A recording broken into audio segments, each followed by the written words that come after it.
এতখানি গ্রিম ব্যাপার স্যাপারের পর আমি আর অনুরাগ আমার অত্যন্ত ট্যালেন্টেড কম্পোজার এবং রেকর্ডিস্ট বন্ধু, আমরা বসলাম আমাদের আপকামিং কিছু গানের কাজ নিয়ে। এগুলো হয়তো ভবিষ্যতে রিলিজ করবে, তো সেই কাজগুলি নিয়ে আমরা বসলাম।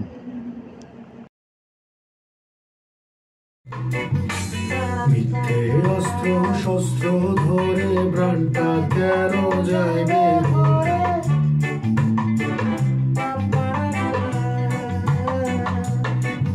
ওরে রাজ্যে রাজ্যে পরস্পর দ্বন্দ্বে অমঙ্গল, তোরা যুদ্ধ করে করবি কি দল, তোরা যুদ্ধ করে করবি কি দল। চরম দুঃখ কষ্টের সময়ও মিউজিক আমাদের সোলকে আপলিফট করে, এটা সত্যি কথা।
অনুরাগ আর আমি 3টে গানের অ্যারেঞ্জমেন্ট কমপ্লিট করার পর অনুরাগ বেরিয়ে গেল কল্যাণীর জন্য বাইক নিয়ে। আমি বেরোলাম রাতের ডিনার কমপ্লিট করতে। 22 তারিখ সকাল আমি বেরিয়ে পড়েছি অনুরাগদের বাড়ি থেকে।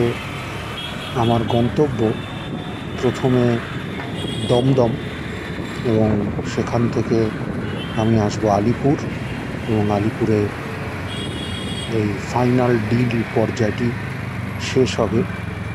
এবং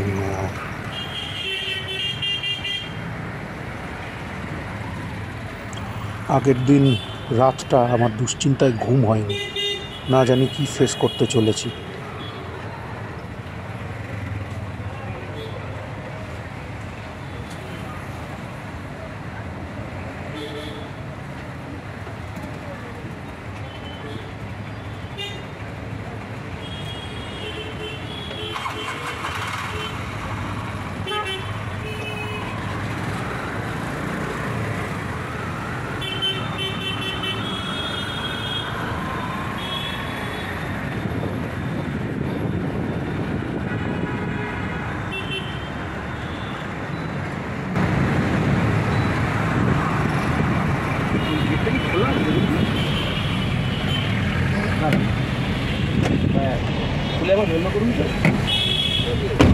না ঠিক আছে, আমার তখন প্রপারলি বোধহয় বন্ধ করা হয়নি।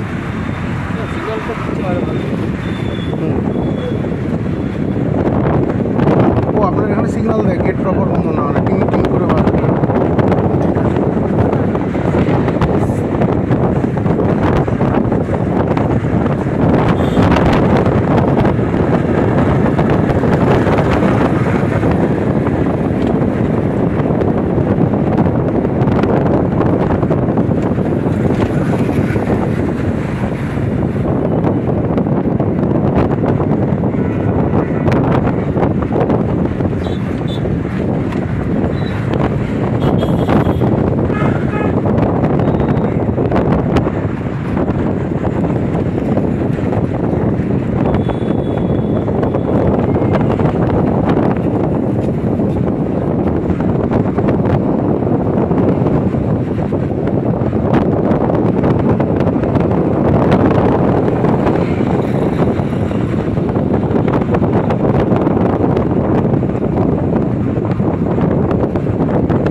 এটা আমার পাড়ার এলাকা বলতে গেলে, মানে এই এলাকা, এই চত্বরে ঘুরে ঘুরে আমি ছোট থেকে বড় হয়েছি। প্রত্যেকটা ঘর বাড়ি, প্রত্যেকটা দোকানপাট আমার খুব খুব খুব চেনা, কিন্তু কি করা যাবে।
কাকু ফোন বাজছে তোমার?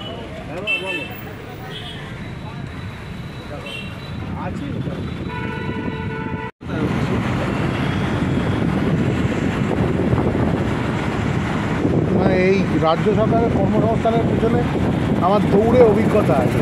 কোন সহায়ক লাইন দিয়েছে সালার,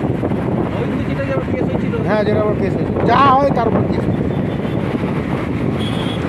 টেট, প্রাইমারি টেট, আমি 2014 টেট পরীক্ষা দিই। হ্যাঁ,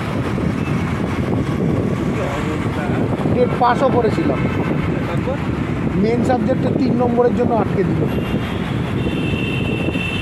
3 নম্বর কম ছিল। রিভিউ পরে দেখতে পাচ্ছি যারা পরীক্ষাই দেয়নি, সাদা খাতা। সাদা খাতা সেটা তো হয়েছে, পুরোটাই হয়েছে। কালকে অভিজিৎ গাঙ্গুলি ওই যারা পাস করেছিল ওই সময় তাদেরকে নিয়ে একটা ইন্টারভিউ করছিল। কি একটা পরীক্ষা হয়, বলছে ওই পরীক্ষাটাই হয়নি 42,200 জনের। এটা হচ্ছে স্টেট, ঠিক আছে, পরীক্ষাই হয়নি, নিয়োগ হয়ে গেছে, ঠিক আছে, মানা গেল। আরেকটা হচ্ছে সেন্ট্রাল, আরও ভয়ঙ্কর, রেলের পরীক্ষা, ঠিক আছে, রেলের পরীক্ষা 3টে টায়ার হয়। ফার্স্টে লেখা, মানে ওই এমসিকিউ, সেকেন্ডটা হচ্ছে না, প্রথমটা, হ্যাঁ ঠিকই বলেছি, প্রথমটা এমসিকিউ, পরেরটা হচ্ছে লেখা পরীক্ষা, থার্ডটা ছিল কম্পিউটার টেস্ট হয়ে রিজনিং, ইয়ে কম্পিউটার টেস্ট হয়ে তারপর ইন্টারভিউ, মেডিকেল পরীক্ষায় পাস করতে হয়।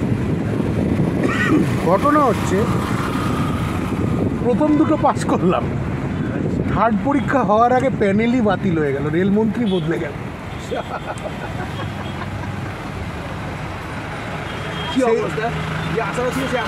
এমনি গেল, আর পরের মন্ত্রী হচ্ছে আগের মন্ত্রীর প্যানেল আগে বাতিল করলো। হ্যাঁ, আমি এটা কেন দেখতে পাই না, আমার ঘটনা হচ্ছে যে 2 নম্বরই হোক, অসুবিধা নেই। এরা কীরকম অশিক্ষিত শালা, মানে পদে বসে আছে, সাদা খাতা জমা নিয়েছে, সাদা খাতা জমা নিয়ে অ্যাকচুয়ালি এরা ভেবেছিল না যে যা খুশি করবো, যা খুশি তাই করবো, কেউ বলার নেই, যদি এরকম হয়ে যাবে ওরা বুঝতে পারেনি। এখান থেকে চুতিয়া হয়ে গেল পর্ষদ, মালগুলো এখন জেলে। ভালো হয়েছে, পর্ষদ ওই সময় পুরো শিক্ষা দপ্তরটাই এখন জেলে পাওয়া যায়। শিক্ষামন্ত্রীর বাড়ি থেকে যখন 125 কোটি বেরোচ্ছে, ঠিক আছে, আর 6 মাস মাত্র, বেশি দিন হয়নি, সে অর্পিতা পার্থ, সেই ভয়ঙ্কর কাণ্ড যখন হচ্ছে, তখন আর কিছু না হোক আমি সেদিকে একটু শান্তি পেয়েছিলাম। হ্যাঁ, আমি অনেকই শান্তি পেয়েছি, যারা যোগ্য, হয়তো আমার চাকরিটা হয়নি, কিন্তু এই হারামির শাস্তি হয়েছে বা হচ্ছে। দমদম থেকে সারা দিনের জন্য একটা গাড়ি বুক করে আমি বেরিয়ে পড়েছি আলিপুর কোর্টের দিকে, আলিপুর সিভিল লাইন্স কোর্টের দিকে।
ডিল শেষ হলো কোনোভাবে।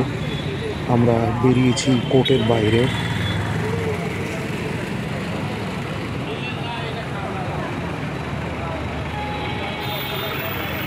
ওরে খোপামুদ্রা এখন এখানে?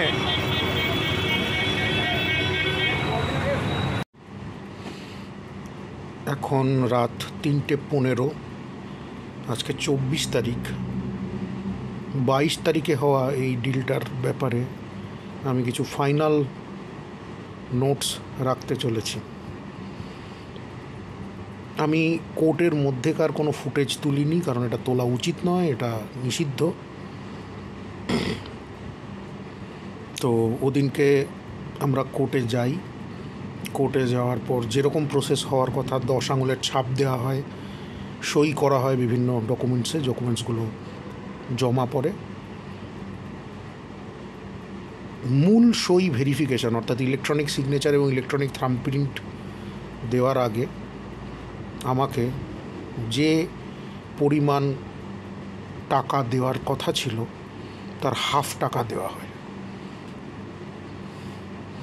স্বাভাবিকভাবেই আমি না করি, যে আমি এইরকম হলে ডিলটা করতে পারছি না। তারপর অনেক চাপাচাপির পর আমাকে নিয়ে যে জমি হাঙর, সে তার অফিসে নিয়ে যায়।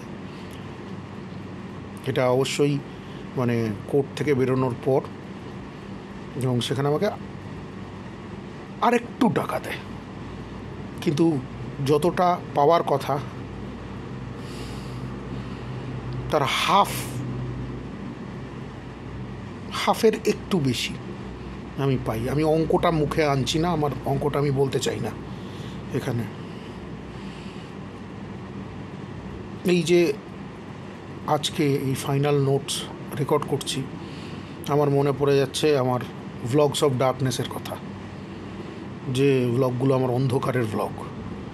এই ডিল নিয়ে যে কত যন্ত্রণাময় রাত আমি কাটিয়েছি,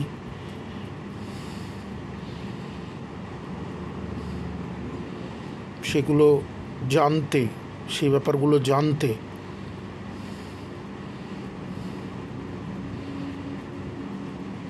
আমার পুরনো ভ্লগস, জার্মানিতে আসার আগের ভ্লগস, অন্ধকারের ভ্লগস, ওগুলো লোকজনের খুঁটিয়ে দেখা উচিত। আমি বলছি না যে এখন আমার জীবন একদম ঝিঙালালা হয়ে গেছে, সেটা কখনোই বলবো না, কিন্তু ওই সময়কালটা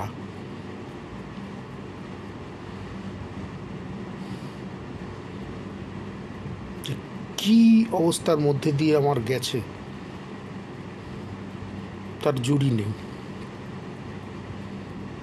মানুষের জীবন কখনো সমান যায় না, সেখানে একা আমাকে তো টুইয়ে দেওয়াটা খুবই সোজা। তো যাই হোক, অন্যায়ের কাছে আপোষ না করাই উচিত। অন্যায়ের সাথে আপোষ না করেই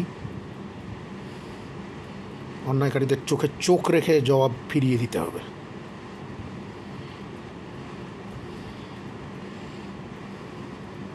আর আমি বিশেষ কিছু বলবো না। আমি আর আজকের দিনটা আর কালকের দিনটা আছি, কিছু লোকের সঙ্গে দেখা করব, সামান্য কিছু কেনাকাটা করব, ফিরে যাব।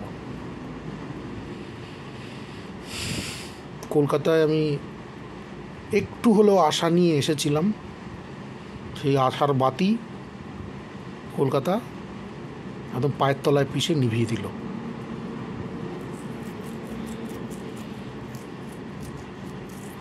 স্বার্থ ছাড়া কেউ কিছু বোঝে না।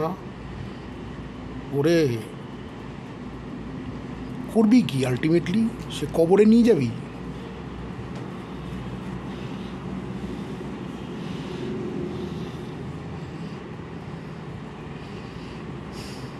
যাই হোক, অনেকটা দুঃখ নিয়ে আমি ফিরে যাচ্ছি, অনেকটা দুঃখ।